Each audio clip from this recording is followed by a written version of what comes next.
Hi guys, welcome to another opinion, my 2 cents on this channel. I hope you are well and rested.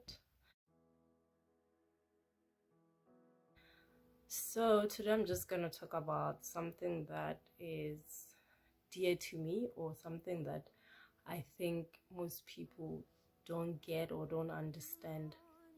That thing is that our pastors, we are so quick to judge our pastors and everything that they get to go through, and then we forget that they are human beings before everything else. We tend to forget that there are people that have flesh and blood. They get to go through the same thing that we get to go through, but because they have been gifted with teaching the word, with prophesying, with seeing into the future, we tend to feel like they're not supposed to go through some things.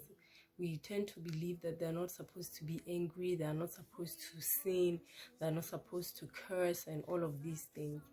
But they are human before anything else. And what we can do as people is that we can cover them in prayer and in everything that they get to go through in their lives.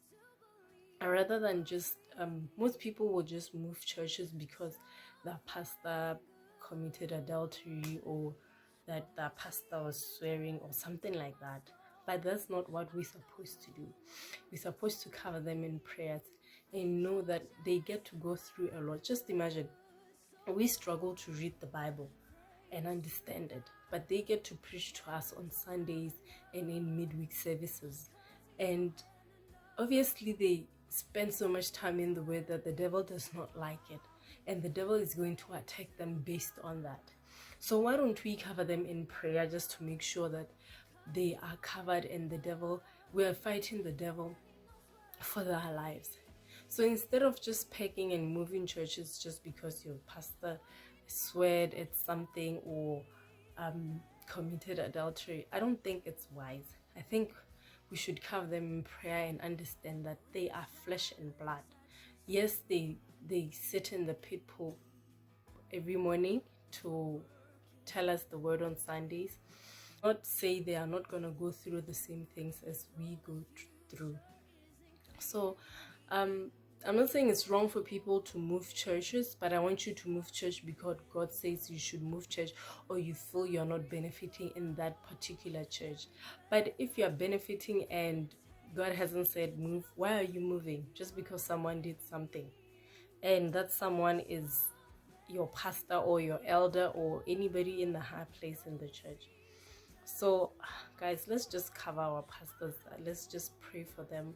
Let's give in. If you can't help them in any way, at least pray for them every single day, because they're human, guys. They get to run through the same thing that we get to go through. Divorce, they experience that, but that doesn't change the gift that God has given them.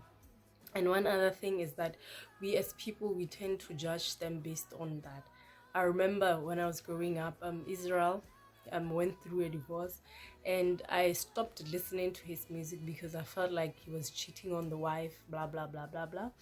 But even when he was going through that, his music was still ministering to people. It doesn't say that people were not saved, were not healed by his music. They were healed. Jesus works in the process of you being hurt. He doesn't stop and say, okay, pastor, because you've committed adultery or you're going through a divorce, I'm not going to use you. God uses them throughout their problems, throughout their trials. So guys, let's just pray for them. And don't forget to subscribe.